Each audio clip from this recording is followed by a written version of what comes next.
like to welcome everybody to the Acre Point Outdoors Hunters Podcast, where we're talking hunting. From regulations to sportsmanship, hunting gear, to even the hunting industry itself, we're going to try to cover all these topics right here on the Acre Point Outdoors Hunters Podcast. So grab yourself a hot cup of coffee, pull up a chair, and let's get this show started.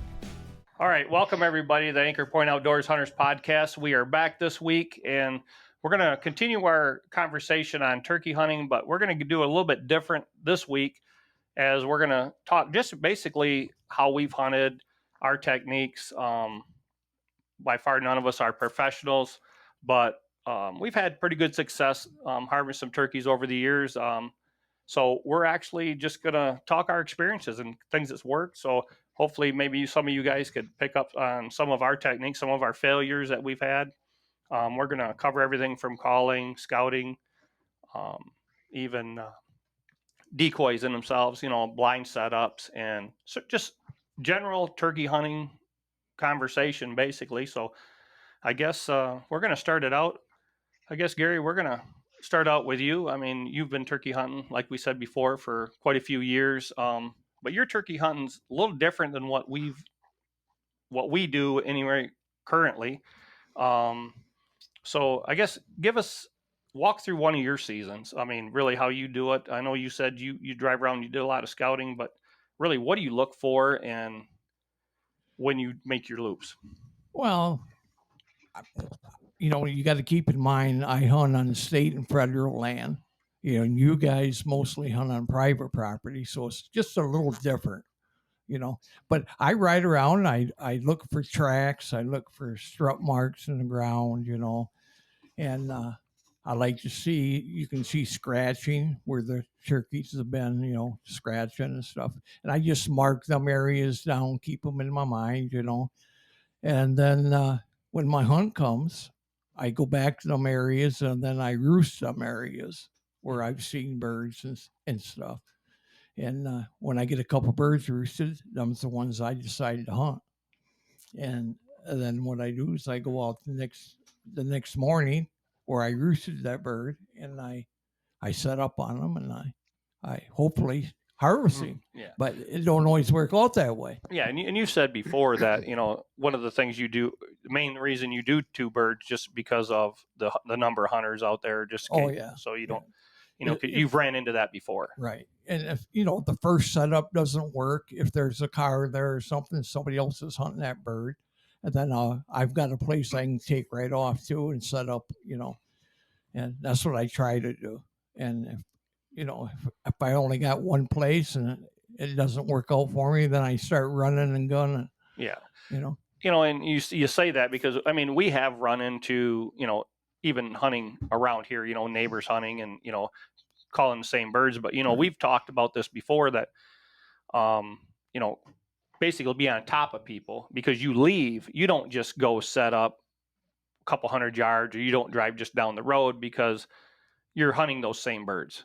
Right. I mean, you actually leave, because we've done that. We've actually been in situations in Kentucky where, and we've talked about this, where you're hunting the same birds. You may be within a couple 100 yards, right? But I mean, it really does no good to hunt the same area. So it's best just to back out and have those two areas. Right. That's what I say. I take off and I run and gun. I drive about a quarter mile down the road, then I'll give a locating call, like a woodpecker call or a crow call. Mm-hmm. And if I don't hear them shot gobble, then I'll give a couple yelps. If nothing happens, I hop in my car and I go another half mile or so. Do the same thing. I just continue repeating that, and hopefully I hit a bird, And yeah, and you've done that. Like you said, you've actually hunted with George King. You said in the last podcast you were talking about George King and some of those guys, and how many of you really was there in there? Because we've also hit back up on that. We do deer camps, we do a lot of different things, but I mean, even though we've kind of did a turkey camp in Kentucky for a few years, a lot of people don't do that. I mean, you don't see people hunt like you hunted back in the day, where you get 4 or 5 people together. We had about 4 or 5 people, but when we went out roosting in the evening, we would all split up. I mean, we would go 4 or 5 miles away from each other. And then after that got dark, we'd all meet, and then whoever had the best luck, with seeing the birds fly up or hearing them fly up or hearing gobbles, and then we decide, where we were going to go hunt, and that's, we worked as a team. Yeah. And how many people? I mean, did you have just a couple people set up on that? I mean, 2 of us. Yeah. So you just picked out whoever roosted it or Right. whatever, who had those 2 went and hunted it. But we had a lot of people that didn't even have their license to hunt, just come out and help us roost. Oh, okay. I mean, we did it as a team, like. Yeah. So even though they may have like the next hunt, they may have week 2, right? And you guys just shared that. Yep. Oh, cool. So it worked out well, So like George always had hunt number 1.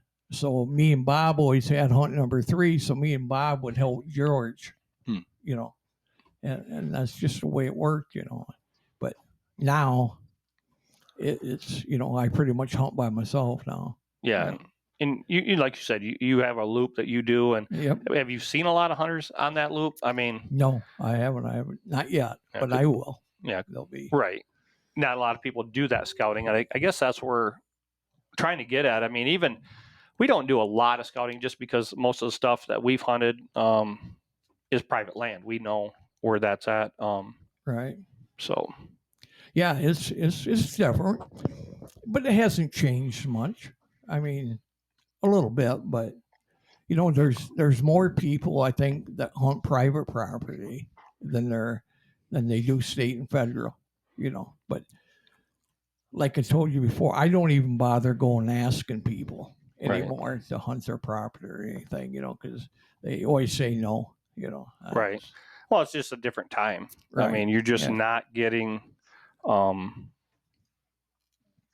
cooperation. People just don't want, the trust factor's just not there anymore like it used to be. I mean, you used to be able to let people come on and not have to worry about it. But it's really changed a lot since then. But yeah, it's a little different, but it's not much. You got to put in your time. That's what I tell people. Scouting is really important. Yeah, and and we've talked about that too. I mean, the people don't scout turkeys. Like you said, they roost turkeys. They'll go out and ride around, but are they really scouting turkeys? I mean, do they really looking for roosting turkeys, like feathers? I know back here on my property, I mean, I can go back there. I know they're roosting back there, but you can go find them. You can find feathers on the ground. You find where they're scratching. But that's, you're looking for strutting marks. I mean, talking to you before. But, Bruce, there's a lot of people now that where things have changed, these pop-up blinds.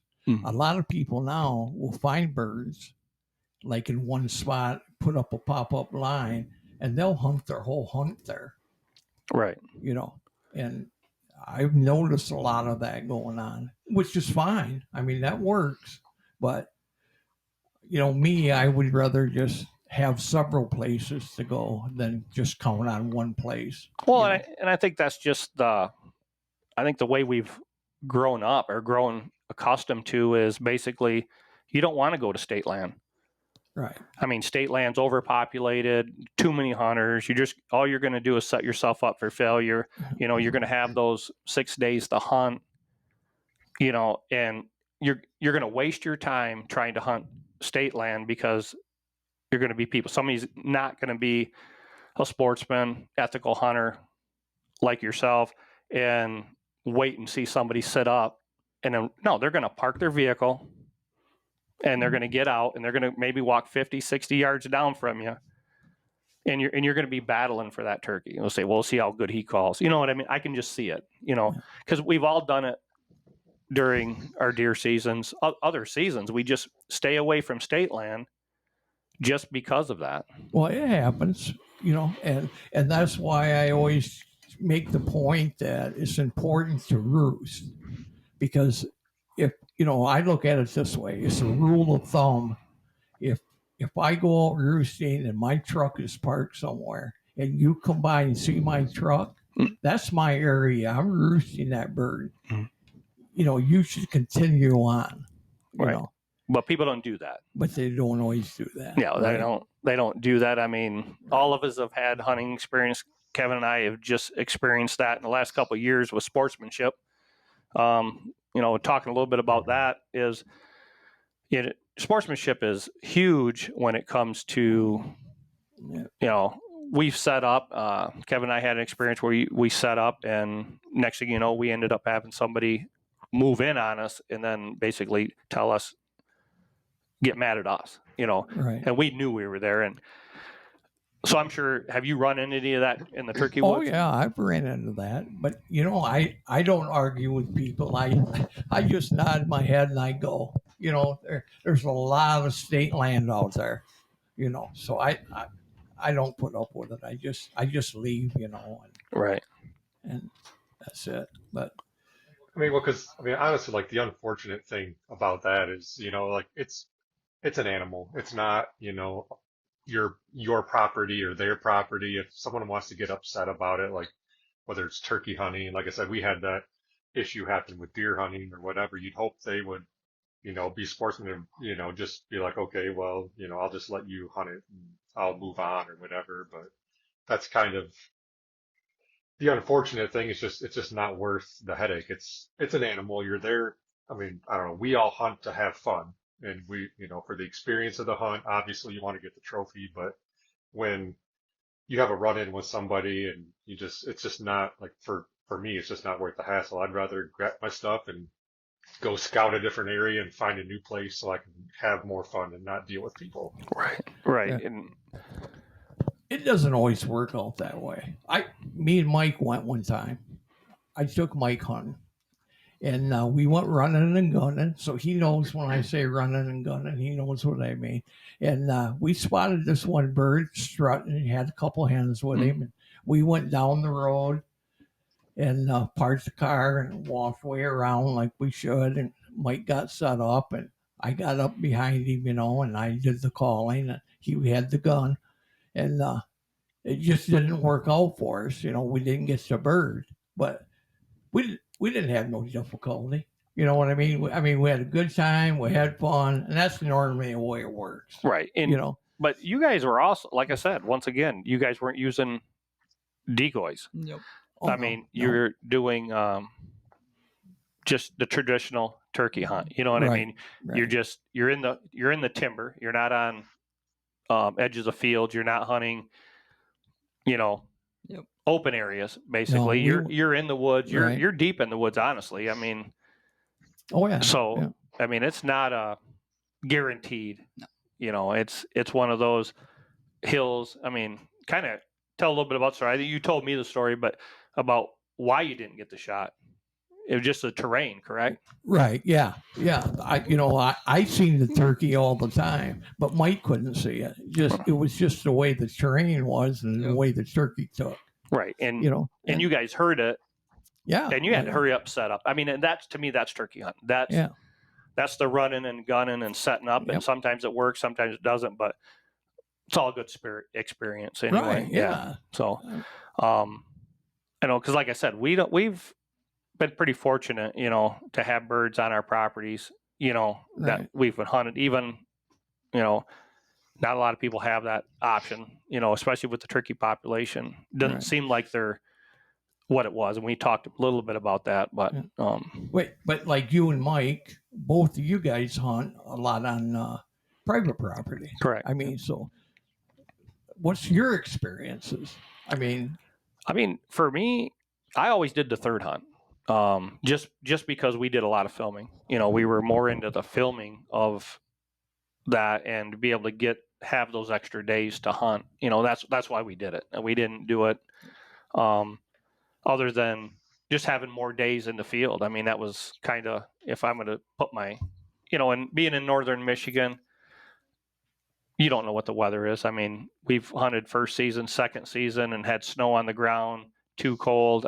Even what we're experiencing right now is it's 20, 25 degrees. Yesterday it was fairly decent, and I walked outside, had an owl hooting, and they were gobbling off the roost. I mean, they were just before they flew down, they were just gobbling, went out there, and they were doing the same thing this morning. I actually took my owl call out just to see if I could locate them, because there's actually, being on private property, you're limited. It's not like, you can drive thousands of acres. Right. And once you see that, well, when you're limited to 10, 15 acres, 20 acres, and like I said, you're not going to get access. Most likely you're not going to get access to somebody else's property, because they say, well, if I let him turkey hunt, then he's going to be over here deer hunting or whatever. Okay, so let me ask you a question. Why don't you hunt on state and federal land? Just like I said, I think that if I only get 4 or 5 days and I have birds here that I can hunt, I'm probably going to put the time in to draw them here or try to focus on here. If I didn't, then I've actually tried to go out. But state land, once again, when I was younger, my dad hunted state land. But most of my childhood I grew up hunting private land. Up till the time I was about 14, we lived basically in where we had no property. We had to hunt state land. Right.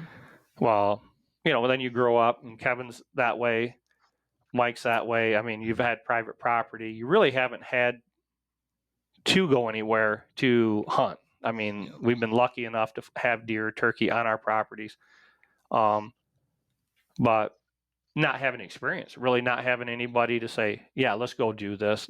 Let's take this, Right. and do that part of it. And then it's, I feel, Okay. yeah. Well, I just don't think that people do that anymore. But there is a lot of people that still does it. Yeah, I just don't. I don't know them. I don't. Other than you, I don't know of anybody that does it. I just don't. Everybody that I know hunts private property. Right. I mean, they don't, and they know where the birds are. I mean, so it is a lost art of roosting turkeys, the way most people hunted them. Right. Because there wasn't turkeys on everybody's property. Let me ask you a question. You started. You went with me yesterday. Yeah. How do you feel that went as far as seeing what I told you we wanted to see? I mean, how much sign did we actually see? I've actually seen quite a bit, considering we just run the roads. Right. Just driving the roads and them having come out to the roads and seeing the tracks, seeing the strutting marks, in areas that, even you thought, because of the logging, and we talked about that, looking at the habitat. So if you're riding around, what I took out of it is, yeah, you've seen where they were roosted, where you've seen the activity, and you also seen where the woods were at, where you actually seen the sign. If you paid attention to where you were at, what type of timber, from the pines to the hardwoods, and actually it was kind of mixed. Right. But if you paid attention to where that sign was at, you kind of give you. But once again, that's not something that I did. Right. You know what I mean? Right. But no, I mean, I think there was a lot of sign. It's just different, So taking that sign and going out there, and the next step would be, okay, yeah, you're going to have to go out and find out where they're at. Right. Roost them. Yeah, you're going to have to find out. Yeah, you've seen them in this block, but they could be clear over here. But that's the fun part about turkey hunting. You have all them stages that you go through. Right. Like I said, I think that's a lost art, not a wasted art, a lost art of people learning how to turkey hunt. Right. Because they've made it too simple for 90% of the people right now to harvest a turkey. It's just an art that's not. People hunt turkeys like they hunt deer. Like if it's on private property, like you said, you set up a blind or decoys, and you try to call the turkeys to you, kind of like you would a deer. Yeah, you're just patterning. You don't go out and search for the turkey. Yeah. Right. Yeah, you're patterning them instead of actually hunting them. Yep. It's kind of like, it's not a deer hunting podcast, but it's the same thing you do with a big buck. You look for sign. You look for that picture, or you're looking for sign of a big buck. So turkey's the same way. You looking where they're scratching, where they're feeding. You're looking in the oaks if you're looking for deer sign. You're looking same thing with turkeys. You're looking if they're scratching, they're getting acorns, Right. where they're actually. That's all sign that most people do not do. I mean, so if you took your area that we just drove around, we seen that bird where it was strutting in the road, seen the hen tracks, seen the tom tracks. How would you do that? How would you go back? Now, would you go back and scout that wooded area, or just try to roost them? I would go back. I continue scouting until my hunt, and then about 4 days before my hunt, I'll think about, all right, where's the best spots where I've seen turkeys or seen sign. I'll pick them spots out, and them's the spots I'll roost. And then, like I say, I always try to have 2 spots that I roost, and that's just the way I do it. But Well, I know that's just not the way all of us have done it. No. Like I said, all of us will deer hunt that way. We will look for sign, we will look for rubs, we will look for scrapes. But when it comes to turkeys, we're like, yeah, I seen a couple over there. We'll drive by there and see if they're still there. Or like with me, I'll just keep an eye on it. My hunt starts here in a couple weeks. I'm going to keep an eye on those birds, find out if they're still roosting around here, and then I'll make a game plan of where I want to set up and try to call them onto my property. But other than that, I mean, like I said, learning experience for me, because I've never done it. Right. Nobody's ever taught me how to do anything other than hunt that way. Mike, you've hunted that way. I mean, I'm kind of a lazy hunter. I mean, I've cellular cameras are huge, and that's pretty much what I pay attention to my cameras, and I'll see turkeys, I'll see tracks and the trail and stuff, and just give them a couple calls, and it's the easiest way for me. And I've, like I said, I agree with you guys. It's kind of a lost art in the whole process of that, but I think the generations coming up in hunting, it's a lot easier just to kind of sit in your butt and wait. right. But like you said, the technology's made it. If you did it and you were unsuccessful, you'd quit. You would stop. Most people, yeah. Yeah, I mean, they would if you had the cameras and the turkeys are there. If you had all that technology and you're successful, that's why you continue to do it. Yep. And the same way with you. Even though you have the property, you have the cell cameras like we all do, you still continue to go back to how you did it. That's right. Yeah. Because that's what you know. That's what you were taught. It's successful. To the rest of us, that's not how we were. That's hunting. Right. Like I said, it's a lost art in turkey hunting. People do not do that. I mean, at least up here. I'm not saying that not everybody does that, but I'm going to say majority of people hunt like that now. I mean, it's just because of permission and the perception, even though we didn't run into anybody. Right. And it's still early, but we didn't run into anybody, but the perception is there. If you're going to go to state land, you got a good possibility that you're going to run into somebody and your hunt's going to be ruined. Mm-hmm. Right. Oh yeah. No doubt. I mean, Mike and I have hunted several times and never had nobody run up on us. If our hunt was ruined, is it because of us? Yeah, we did it. I mean, we have nobody to blame but me, probably. Right. Yeah, I'll blame you. Yeah, right. But no, I think that's why I guess I'm more intrigued on how you hunt, because I would like to do that. I'd like to be able to do that, to say that, yeah, I went back there because that's how my dad would do it, back in the day, because we didn't have it. My dad didn't turkey hunt. My dad didn't. He was the classic deer hunter. It was rifle season. He would bow hunt a little bit, but really wasn't his gig either. It was the traditional deer camp, everybody get together. And we talked about that too. If anybody would actually turkey hunt, call it, get them to respond, come in, that's what hooked me. And I don't know. That's what I love about it. Yeah. Well, I don't even it's like I all said, changed. I mean, you know, deer hunting. Years ago, when I deer hunted, way back, we used to find a tree, sit under the tree, put some logs around it, and that's where we deer hunted from. Mhm. Well, times have changed now. right. I haven't sat under a tree and I don't know how long, but Now we put a blind up and put trees around it. right, Yeah. exactly. But you know what I'm saying? That turkey hunting has did the same thing. Right. I mean, But once again, that's what we're talking about. Turkey. I mean, so what do you do turkey hunting? You locate them. You find where they're in there. You go set up behind a tree. Yep. And you call. Yep. I mean, that's most hunting was like that, back in the day. But turkey hunting, that is still. there's still a lot of people that do that for Yeah. turkey hunting. There really is. But I would say there's more people that use pop-up blinds and cameras and stuff like that. But Right, because it's easy and it's, right. It's just easier. I think it just, if everybody hunted, people are not going to hunt the way you hunt. They're not going to put that time in. I just don't feel it. I just don't see it. I mean, I can go to work tomorrow and I can count on one hand how many people are going to turkey hunt this year out of the whole plant. Yeah. And every one of them's hunting the way I'm hunting.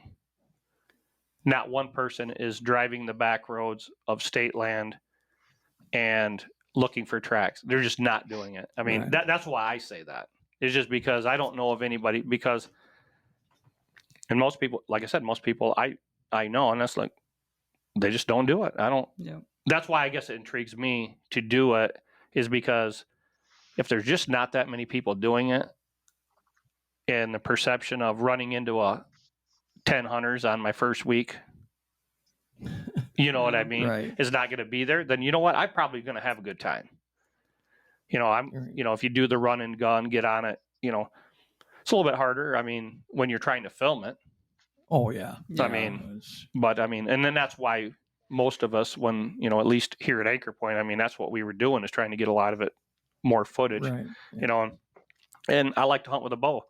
Hunting turkeys with a bow, run and gun is a different animal in itself. You know what I mean? Right. I mean, so we can transition to that too, because the run and gun, you're not using decoys. No. And once again, I think all of us have used decoys. Right. I use most of the time I use a decoy.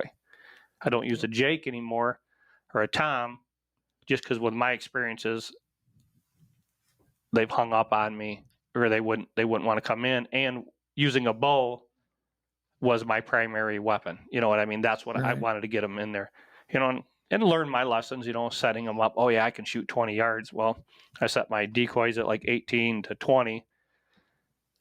So I can hit them, and then they're out there 10 yards because they hang up 10, 15 yards beyond my shot. So, but I mean, you very seldom use a decoy, correct? No, right. Run and gun. And just because it's just more stuff to carry. I mean, but in the woods, I never use a decoy hardly at all. But on the side, if I'm hunting a field, I'll use a decoy, but not very often. Mike, I mean, what would you say the percentage of your hunts? I mean, as far as, do you use a decoy? When you and I have hunted, we've had quite a bit of success with the decoys and stuff. And here in Michigan, I've had success with toms coming into decoys. I think it really depends on the time of year that you're hunting, because if they're hung up on a hen, you're never going to call them in to begin with. So I think the decoys help with that too, though, because I guess if they're with the hen, but maybe that hen's already bred. Yeah, and you're talking maybe you're talking the time of the day too. Yeah. Oh yeah. Fair. I mean, you talked at midday, because like I said, I've had a lot of success probably in that 10 to noon time frame as far as seeing toms. You know what I mean? You think they're in there, because I've called to them and they flew down and called, and you could hear them gobble, and they just worked their way right away from you. Another example of hunting state land and having that opportunity to move. Exactly. It's you're more you're not going to go around your neighbor's property, Yeah. get on the other side of that and call Right. it. You know what I mean? Yeah. At least, Yeah. you know, we covered several 100 acres, Right. thousands of acres. I don't even Yeah. know what we Well, covered. and if you remember when we were doing that yesterday, how many times I said to you, you know, I'm trying to find a road that I can split the property off with, Mhm. just for that reason. Right. Where if I have a setup, and it happens all the time, but if they're all henned up and the hen decides to take them away from your calling, you know, that Tom's going to follow them hens. Yeah, especially the way I call. But no, but that happens all the time. And so Yeah. what I like to do is I don't want to stop on that bird, but if he's starting to go away from me, I like to think about a road that I can hop on and get in front of them birds and get set up again. Yeah. You know, and that's why I was talking to you yesterday about all these different roads, you know, and Mhm. cutting pieces in half is what I try to do. Right. And, you know, and like I said, that's a good thing you could do on state land if you're not running into a ton of people, you Right. know. But you're just not going to do it here. I mean, here, at least my piece of property, if it takes off, you're not going to get, you're not getting permission anywhere else. Right. And you're just hoping that, Oh, it's over with. right. You know, your hunt's over with. I still got a bunch of hunting to do if it happens to me out in state land. Right. Is my point. Right. And, you know, and that's determining how bad do you really want to get a turkey. Right. Because if I wanted to, I would beat the back roads and on that state land and do it. I mean, like I said, I personally don't do it just because of just what I said. How many people are out there? Do I want to waste my time to roost a bird and then find somebody else setting up on it, or it's set up too close to a private land, you know, and they're Right. they're going onto that property. I don't know. It's just different for me. I don't know. I like turkey hunting, but I like it because I enjoy doing it. Not that I have to get a bird. I just like interacting with them and calling them, getting them to respond. Right. And if I can get them in, you know, like I said, if I'm shooting it or somebody else is shooting it, it doesn't matter. It's nice to get them respond. And we've had plenty of experiences doing that. Well, let's go back just for a second to decoys. Now, is there a certain way you set them up? Like, you know, if you're going to hunt, I mean, Yeah. You know, early on, you know, you watch everybody on the outdoor channel and stuff like that, you know, because you learn. You're trying to learn the best way, how to call, how to set decoys. You know, like I said, at one time I set my decoys at 20 yards, realizing that, okay, now I've got to set these things. And I went just the opposite, set them too close and couldn't get shot out my blind because the Right. window was too high. right. And they come right to the blind or right to the decoys. But I've done the Jakes. I've had the Tom decoys, and I've never had any success. Them see them, strut a little bit, and then they just walk off. I've just never had them. My experience taking my wife out hunting, just with Mike and I actually hunted this way, and I usually is what I shot a Jake with my bow here a couple years ago, with just like a feeding hen and a lay down hen, and I've had more success with them once they actually see them. I got to put them in an area where they're actually, when they come out, they're going to see them. Well, once they see them, they've come right in. I've got video of them just seeing that lay down hen and then just come running right up to her. And so that's what I do. I don't, I know a lot of people, and I've never had no success of putting a Jake or a Tom out and having it come in there and want to kick its butt, you know, and stomp it in. Yeah. And just, I don't know. I don't know if it's kind of like anything else. I don't know if the population's not there. They don't have to fight for them. I have no idea. I just know that most of the birds I've hunted, it's just not something that I experienced. I've actually experienced just the opposite. It's actually, you know, and you made a perfect example of that, or a comment about that here, about why they do that, what you've seen with the Jakes. Oh yeah, I mean, Tom. It's almost like deer.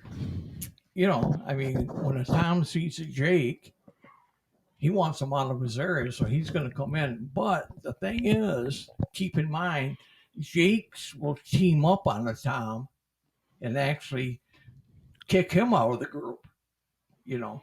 Right. And that happens more than what people think, you know. Yeah, and that's what I was getting at. I mean, it's just like, so that's why I don't know if that's been my experience, why they've shied away and they haven't really came in, but I just never had any luck, even in Kentucky when we've done it.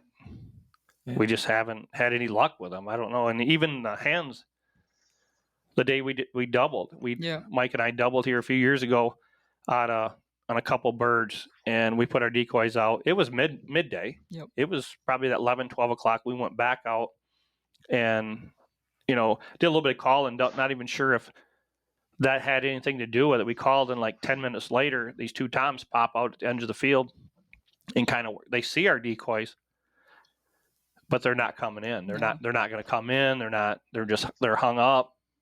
The one strutting, the other one's just kind of feeding around him. And finally we just, we were able to get it all on film, but they're not coming in. No. They're not going to come into our decoys. They're hung up, and this is our opportunity. And shot one, and then the other one decided to stay. Yeah, kick the crap out of his buddy and paid the price. Did you call? Did you purr or something like that? Only when we first got out there, I gave a couple calls, but it was like 10, 15 minutes later, then they popped out. So I don't know if they heard it, and then because they never gobbled, but they did come out at the end of the field, and they did see our decoys, but they would, I don't know, 50 yards, 60 yards probably. About 50, 60. Well, a purr is a perfect call for 50 or 60 yards when a tom hangs up. A feeding purr is what it is. Nice, soft purr, then a putt behind it. Purr, but, just real nice and soft. Don't do it hard. Don't do a fighting purr. You know what I mean? I don't even know if I know what a fighting purr is. But, do a real nice, well, I showed you how to do that little W. Yep. Oh, yeah. Yep. That's a feeding purr, nice and soft and easy with a little putt. And sometimes 50, 60 yards, they'll come right in.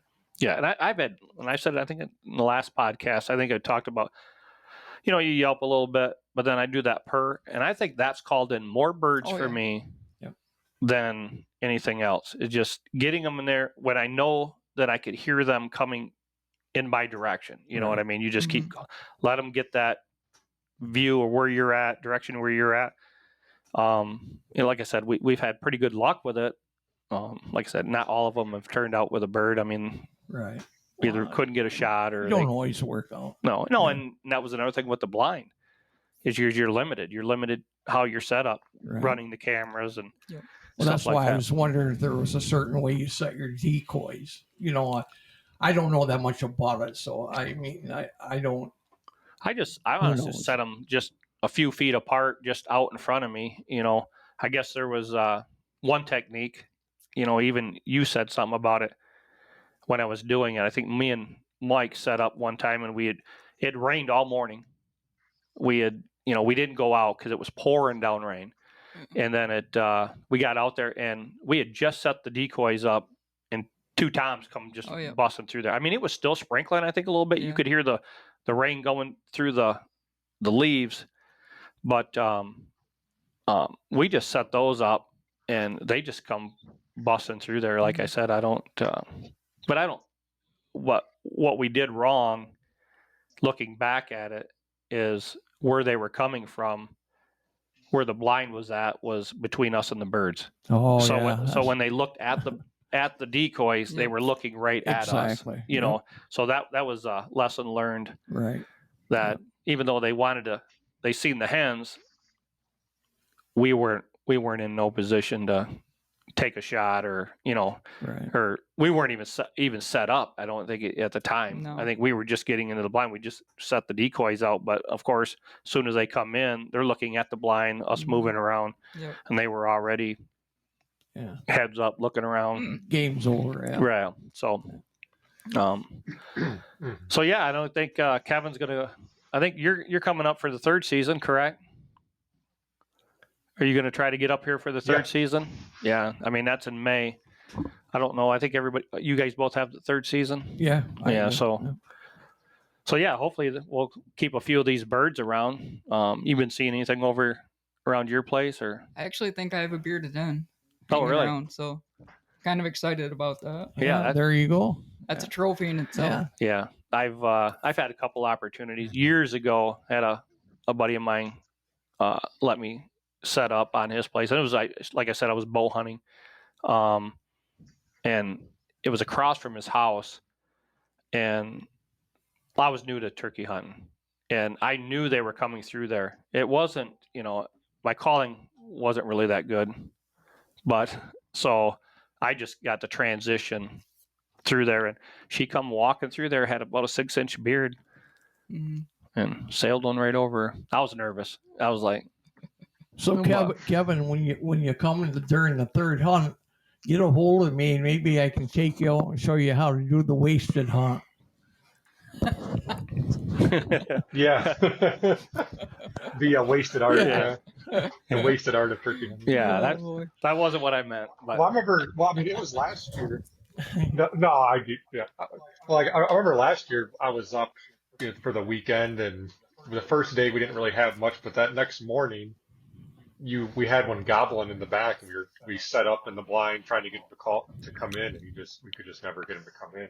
Yeah, he locked up. I don't know. He went with his hens. He just wouldn't. Right. And then that's like I said, that's kind of the problem with hunting private land or hunting this private land is you're just not going to get access anywhere, and there's no place to get around.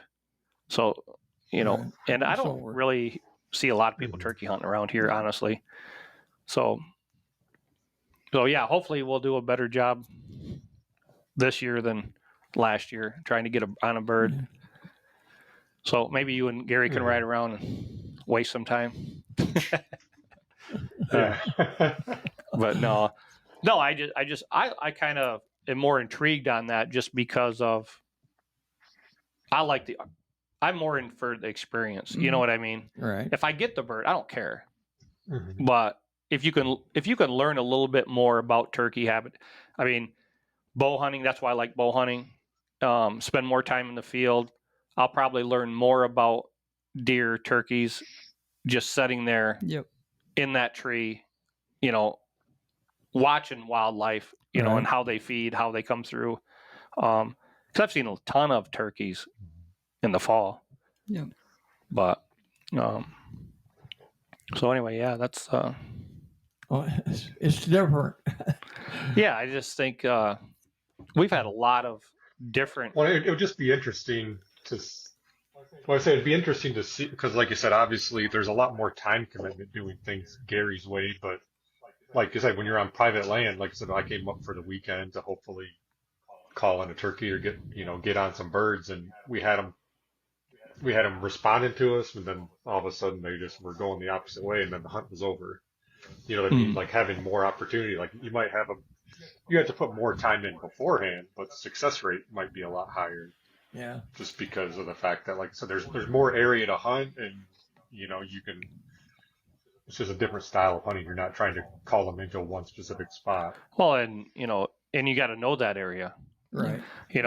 We got like I said, technology now with the Onyx maps and stuff. You can really get. I mean, if you wanted to look for if it was close to private and you wanted to try to get that permission, you might be able to do that.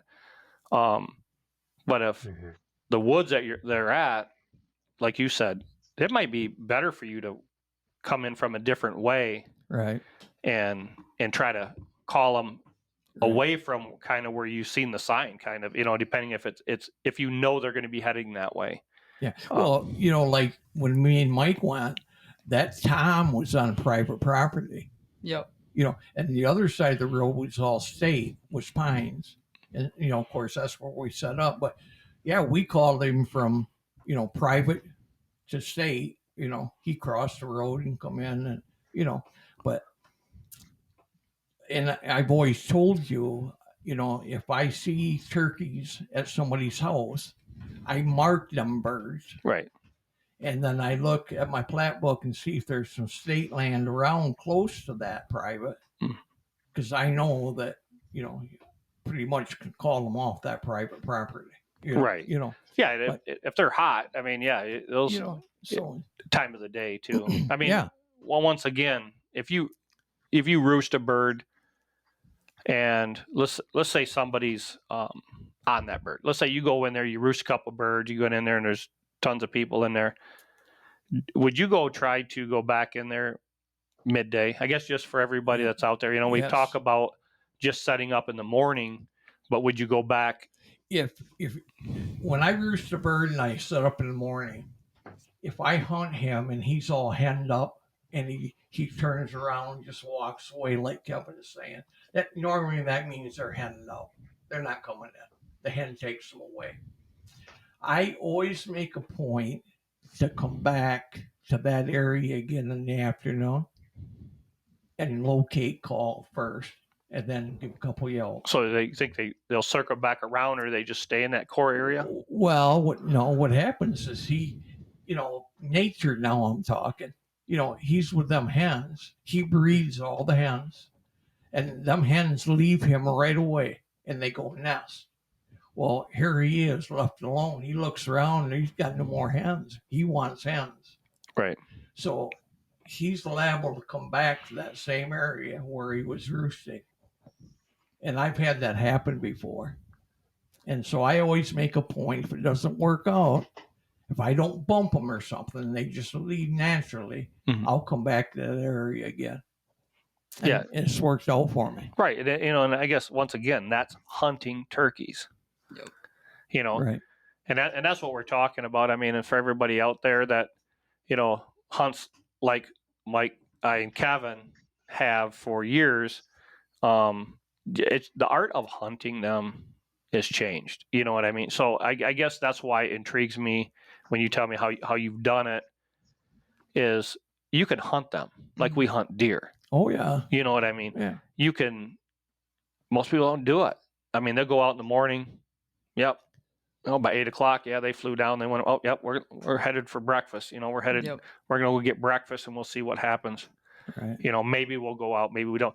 You could actually, let's go over here. We know they're going to head, they flew down. They're over here. They're on the backside of this state land or whatever. Yeah. Well, it's the same thing.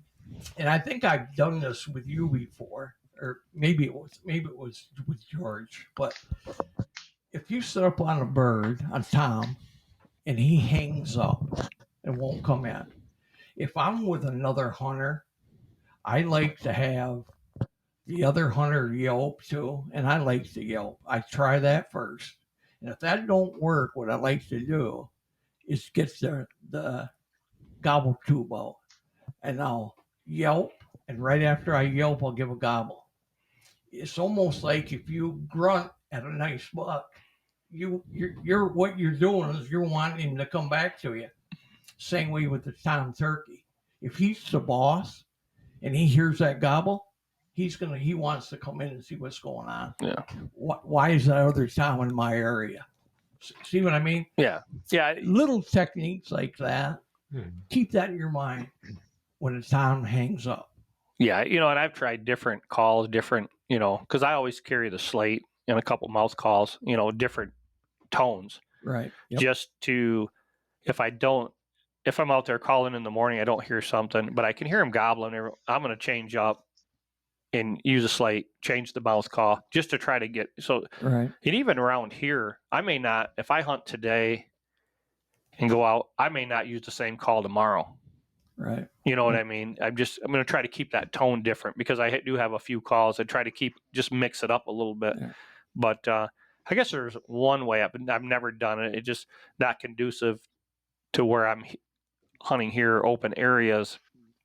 But the reaping of the turkey, using the fan and going after them. You see a lot of people do that. Yeah. I mean, I'd probably get my butt shot probably if I would like went out there with a turkey to fan. see that done. Me get shot? No, Is that from the wasted? I'd like to see that kind of hunting done. Yeah. I don't want to see it on television. I want to see it really done. I Right. want to see somebody do that. Yeah.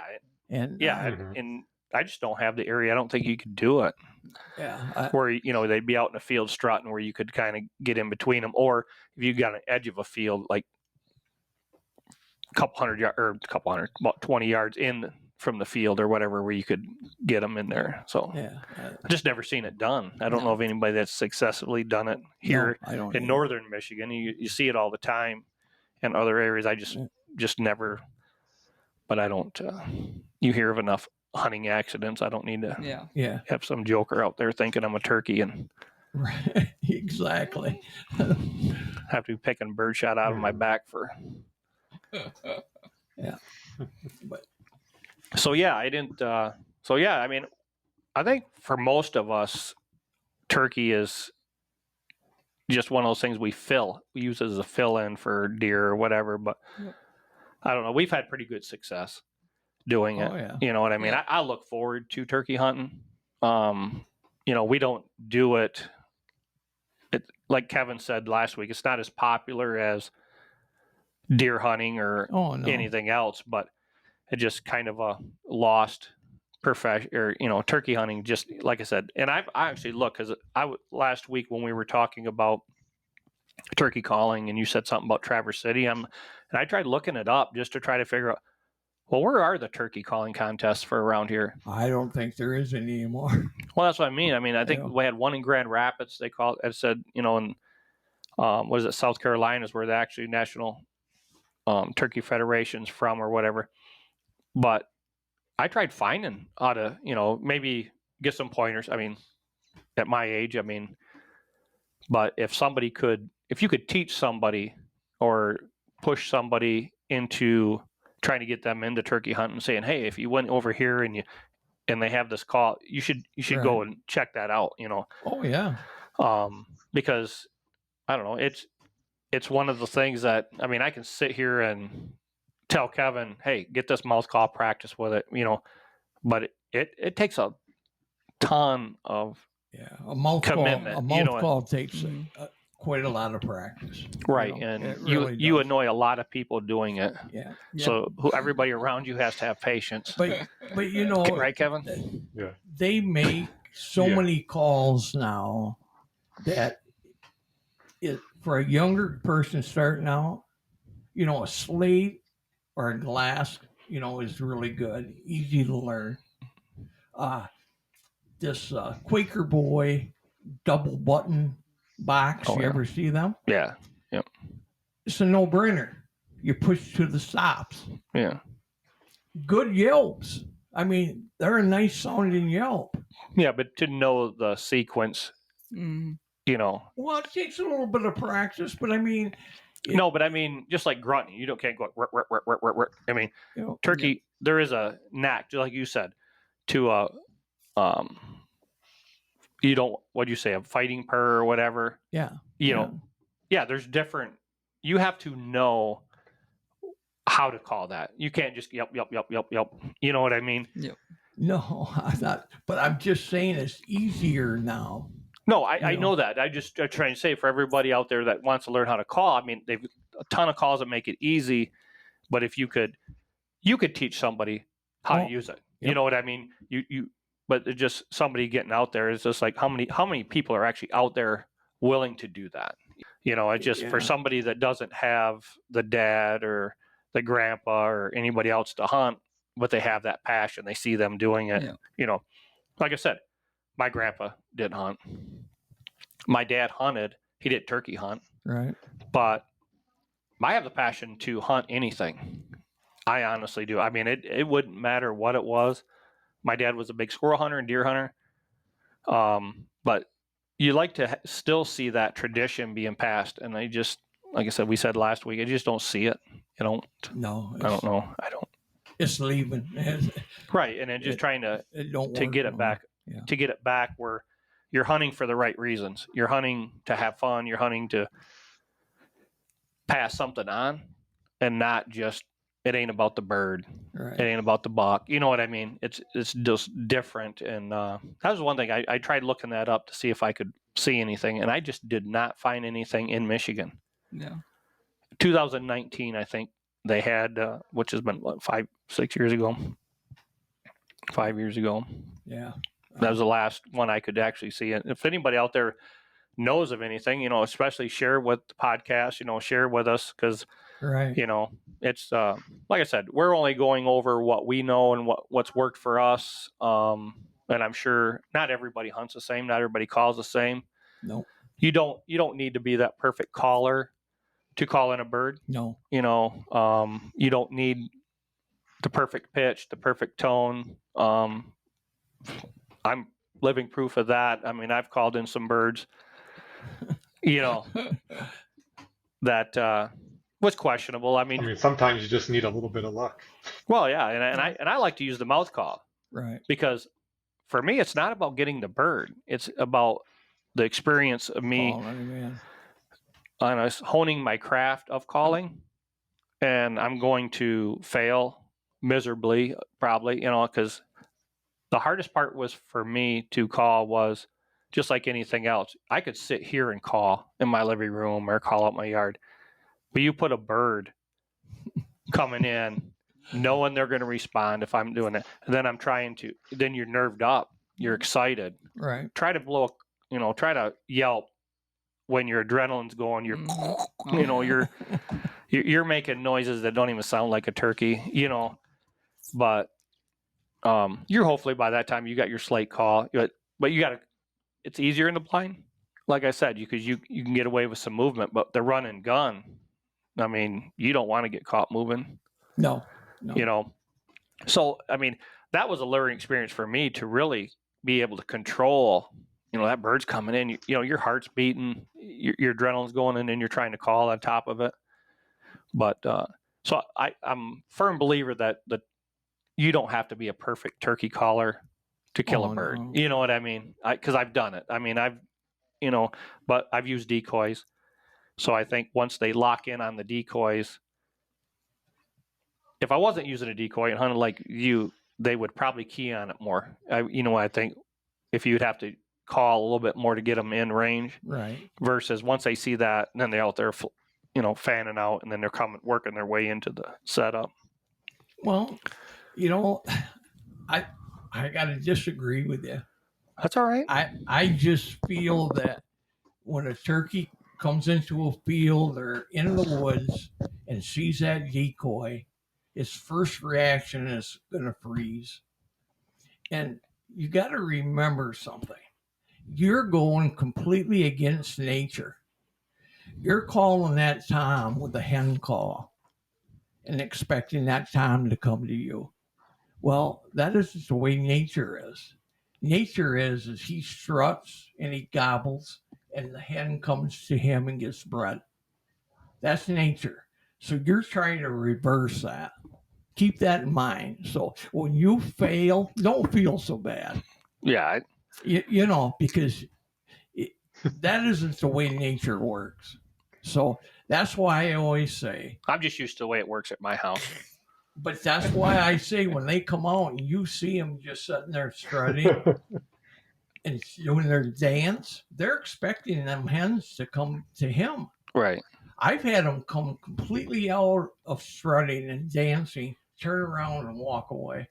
Right. And I've had more, like I said, I had more experiences with them walking away with not using the breeding hen. If they just seen, that breeding hen basically for me has helped me out quite a bit. I think it's a game changer. Yeah. I mean, that breeding hen for me was what I had 7 jakes come in when I had a couple years ago when I shot that one with a bow. I just called and they were down at the edge of my property, and a couple of them came up, and as soon as they seen those 2 decoys, had to lay down hen and that, they come running right in. And it was my last day, and I was shot one with my bow that day. But I don't know if it was just a hen out there. I don't know if they would come in. I mean, I've just not had any good luck with feeding hens. Just a feeding hen. But that lay down hen, that breeding hen, definitely, I thought, has been what's helped me get them within bow range. Right. Yeah. Well, I think it's a game changer. I think it helps, but again, you're monkeying with nature. Right. Well, that's what I You like know. to do. Yeah, I know, but I just, I don't know. I guess I just like the experience. You know what I mean? Like I said, when we've called, and I don't know. but you're right. A lot of people get disappointed. You know what I mean? And I try telling them, man, no, it's all right. It happens to everybody. Yeah. But that's the problem with our generation now, is everything is instant success. And there is no failure anymore. I mean, Right. in schools, everybody gets a participation trophy. Yeah. You can't go out in the woods, hunt a deer, hunt a turkey, hunt anything with instant success. It's all in you and what you do. Right. And well, and we had talked about that in our last one, Mhm. that specific thing, and it's just like, that's where you got to go into it's you. For me, I'm going to go back to me, is I want to learn a skill. Exactly. I want to be able to learn the skill. I could care less if anybody thinks I'm successful or not. Right. Because success to me is if I can get that deer to come in, if I can call that turkey in, if I catch that fish, whatever it is, I'm trying to, if I go out after a turkey and I shoot a turkey, I don't care if it's got a 10-inch beard, or if it's a Jake, if it's my last day. You know what I mean? If I call it in and it's going to be a good experience for me, I'm going to take it. Right. But we've all been in there. We've all hunted together. I mean, I don't know. I didn't introduce anybody in this podcast, but we've actually, Well, we hunted. forgive you. Yeah. I Yeah. mean, just Yeah. Well, but it's we've just hunted so much over the years. I mean, I don't think any of us have really disappointed. I mean, yeah, we all want. I mean, especially when you're out of state or something like that, and you spend the money for the tag. But at the end of the day, it's hunting. Yep. You know what I mean? disappointed. Think about me. Poor me. Yeah, poor you. I go to Kentucky year after year after year after year after year, and what do I got to put up with? He shoots a deer year after year after year. What do I get? I come home with nothing. But I'm not disappointed. I'm happy, man. Yeah. Well, and it's not a, because once again, I think we go back to that. It's not, if you don't shoot a turkey. Yeah. I mean, how many years have we actually went down there and the birds are there? We just, Can't once get again, one. Yeah. hunting on private property, you're limited to that. Even though there's a ton of property down there, you're still limited. Oh, Right. yeah. Oh, You yeah. know, Absolutely. And there's been years that we tagged out Yep. the one time we went out, but since then, Nothing. nothing. I haven't shot a bird since, and that's tough. I mean, but it don't stop you from going, because it's not about, we've had a ton of opportunities. Mm-hmm. Oh, yeah. Right. We've still seen birds. We just didn't connect on them, but that didn't make it any worse. But Tell us the story about the same day you and Mike rolling a couple birds. yeah, well, we talked about that. That was when we got out there. Yep. We went out in the morning. I think we had some jakes come into our setup. It was raining. Yep. It was pouring down rain. And then, so we decided, well, we're going to get out. We'll go back. We'll get something to eat. The rain's supposed to let up. So we went back out. I think it was Around noonish time. yeah, I 11, think. 11, 12 o'clock. And, the sun was starting to come out. We got back into the blind, had the decoys out, give a little bit of couple calls, 10, 15 minutes later, 2 toms stopped. I mean, those were 10 and a half inch beards. Yeah, both of them. Yeah. I mean, they were decent birds. And, and they worked out there. I don't know. We had it all on film, but it was, shoot, I don't know. We were watching them for 10, 15 minutes. Yeah. It seemed like that. I mean, maybe it wasn't. It seemed 10, 15 minutes. And it's like they kept working their way closer, but they kept going to the left. I mean, we had our decoys here, and they just didn't look like they were, and we were on top of a hill. They were kind of down a little bit, but they made it about halfway, and that one just kept hanging up, strutting, like you said, waiting for that bird to come to him. And we just like, well, they're close enough. Let's let's do it. Right. And rolled the first one, and then the second one looked over and seen his buddy flopping around, so he decided to go and stomp him, and Yeah. and then we were in Dublin, which is perfect. I mean, it was same gun. yeah. We You know, just that's transferred impressive. it over, and Right. because Yeah. because we went in it going, okay, Mike hunt was in the morning or whatever. We just kind of swap back and forth when you're trying to film and hunt. You just kind of work it out. So however it works out, Teamwork. I Yeah. mean, that's But it wasn't. But there was a ton of birds down there that Yeah. year. I mean, I don't know. We were out there and we could hear them gobbling all over the place. Yep. I mean, but it just doesn't seem to be the same. I don't know. No. We've talked about that. If we're down there too late, if that's they're, what I always wondered. yeah, if they're already, nesting, and because we must have hit it perfect when we were down there Yeah. because they were just gobbling all over and they were all over the place. Wow. But that was a good experience. I mean, like I said, we haven't had it. I think other than that one I shot with my bow here, I don't think I've shot another one. So yeah, I mean, where we at? We're at just over an hour, so we're a little bit longer than last week, but That's all right. I don't know. It was fun. It's fun talking about our turkey hunting, and basically we got a couple weeks and about a month, and all you guys will be headed out, and we'll see how our hunts go. Maybe we'll get out on state Wasting your land. Sounds time. good. Yeah, maybe we'll get out. Maybe we can actually film some on state land. Like I Right. said, it's. So I guess if anybody has any suggestions, comments, or whatever, definitely hit us up. Any topics or anything that you may want to hear, we're gonna try to keep it all hunting. It's the Hunters Podcast, so it's basically anything a hunter would want to know or any of our hunting experiences is what we're going to talk about. But any topics you want to hear about, or leave us a message, comment on the podcast itself, and we will get back with you. Have any questions? But Kevin, I appreciate you coming back on. For everybody else, that was my son Kevin. Wasn't on this one, and my friends Gary Henry and Mike Hoagland. You met Paul, his dad, last week. And but like I said, we've hunted together for years, and so it's just one of those things we like to want to just talk about it. I mean, it's just kind of an off season, but we do food plots to minerals, and we've done minerals. Kevin and I have hunted some state land down in Ohio. So we've got a lot of hunting stories, hunting related topics that we're going to cover right here on the Hunters Podcast. So I guess for now we're going to sign off, and appreciate everybody stopping by and watching, and we'll see. So what do we want to cover next time? I think we want to get into some food plots probably. I mean, we got this turkey hunting, and then we got food plots coming in. So, maybe Paul want to come back on. I know he does a lot on the food plots. Right.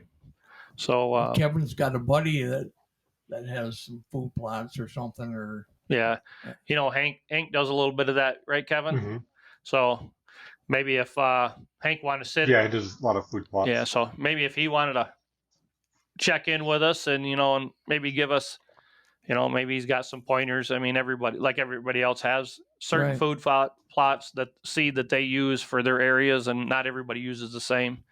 It used to be clover all the time, and we went to radishes in the fall. I mean, we plant a lot of that. So I stayed the same. yeah.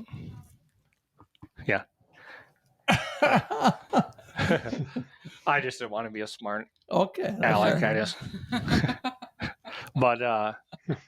But no, like I said, we appreciate everybody stopping by, and I guess we're gonna sign off. Sounds good. We'll see you on the next one. You bet. Once again, I'd like to thank everybody tuning into this week's episode of the Anchor Point Outdoors Hunters Podcast. From all of us here at Anchor Point Outdoors, we hope you have a great week.